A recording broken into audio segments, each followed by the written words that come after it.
o me sa o tu ana le expose mai el Samoa Observer le tusi le na Avet Bank e tau te o pongisa ya tau te lo a mena le tu so le o to e double down le me o se le o ko mai ko defend le tusi dai pe ya for sa no nga ale newspaper na silia tu ile mista a ver mista na tele lo se me a fe mo nga le lo se me o le sai ni tusi lo no wina o le nganga na sai sa fa pia ai longa expose mai le mele ai fa au la le la o tu la mai nei le la o tau fai la fo le ngol me damage control le o tau mo fai se tu la ngai so o mai lo mai si release si nga sa o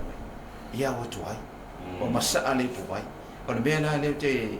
to Italia to la usine me le fa 2% le fa e le mata mo fie se fa nga malo le to yo le bank ko fa ni o ti e mai fa tino ai ia me o atina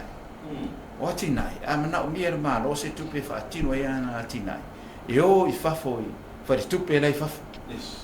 guarantee la ia malo fa mo repayments ma me fa pena e ano process fa tino mai lola e fa tu pe lai fa atina ele mana o tu ele malo o le bele ele o fa pena fa ngole o le poloke kile le wo e fai ki kilo ko o le se kupe kapalo I local banks o te le lo I local banks pe fa fena la to fa tino ina